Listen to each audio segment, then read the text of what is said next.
ایک عیسائی بادشاہ نے چند سوالات لکھ کر حضرت عمر کو ارسال کیے اور ان سوالات کے جواب طلب کیے۔ عیسائی کے سوالات یہ ہیں: ایک ماں کے شکم سے 2 بچے پیدا ہوئے، دونوں ایک ہی وقت ایک ہی دن میں پیدا ہوئے اور پھر ایک ہی روز دونوں کا انتقال ہوا۔ ایک بھائی کی عمر 100 سال بڑی اور دوسرے کی عمر 100 سال چھوٹی ہے، یہ دونوں کون تھے اور ایسا کیوں کر ہو سکتا ہے؟ دوسرا سوال: کون سی زمین تھی جہاں ابتدائے پیدائش سے قیامت تک صرف ایک مرتبہ سورج نکلا اور نہ ہی پہلے نکلا اور نہ ہی آئندہ کبھی نکلے گا؟ سوال نمبر 3: وہ کون سی قبر تھی جس کا مدفون بھی زندہ تھا اور قبر بھی زندہ تھی، اور قبر اپنے مدفون کو سیر کراتی رہی اور پھر مدفون قبر سے باہر آیا اور زندہ رہ کر پھر فوت ہوا؟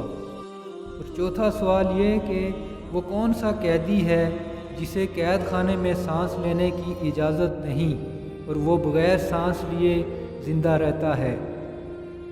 عیسائی کے سوالات پڑھنے کے بعد حضرت عمر نے حضرت عبداللہ بن عباس کو بلایا اور فرمایا کہ ان سوالوں کے جواب لکھ دو۔ حضرت عبداللہ بن عباس نے ان سوالات کے یہ جوابات تحریر فرما دیے۔ وہ 2 بھائی جو ایک ہی دن پیدا ہوئے، ایک ہی دن دونوں کی وفات ہوئی، پھر ایک بھائی 100 برس عمر میں چھوٹا اور دوسرا 100 برس عمر میں بڑا، یہ دونوں بھائی حضرت عزیر اور حضرت عزیز ہیں۔ دونوں ایک ہی دن ایک ماں سے پیدا ہوئے، دونوں کی وفات کا دن بھی ایک ہے، لیکن درمیان میں خدا تعالیٰ نے اپنی قدرت کاملہ دکھانے کے لیے حضرت عزیر پر 100 سال تک موت طاری کر دی۔ پھر 100 سال بعد جب زندہ ہو کر اپنے گھر گئے، پھر کچھ دن اور زندہ رہے اور پھر دونوں بھائی ایک ہی دن فوت ہوئے۔ اس لیے حضرت عزیر کی عمر 100 سال چھوٹی اور حضرت عزیز کی عمر 100 سال بڑی ہو گئی۔ دوسرے سوال کا جواب یہ تھا کہ وہ زمین جس پر ساری عمر میں ایک بار سورج نکلا، نہ ہی پہلے کبھی نکلا نہ آئندہ نکلے گا، وہ دریا کی وہ زمین ہے جہاں فرعون غرق ہوا۔ حضرت موسیٰ اپنی قوم کے ساتھ پار کر گئے تھے۔ حضرت موسیٰ کے معجزے سے دریا 2 حصوں میں تقسیم ہو گیا اور دریا کی تہہ کو آفتاب نے بحکم خدا بہت جلدی خشک کر دیا تھا۔ حضرت موسیٰ اپنی قوم کے ساتھ دریا پار کر گئے اور فرعون غرق ہو گیا۔ اس زمین میں ساری عمر میں ایک بار سورج نکلا اور آئندہ کبھی نہیں نکلے گا۔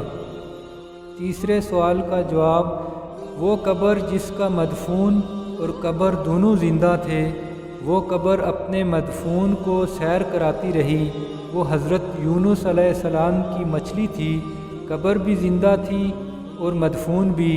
وہ مچھلی آپ کو سیر کراتی رہی اور پھر مچھلی کے پیٹ سے باہر آ کر زندہ رہے، پھر وفات پائی۔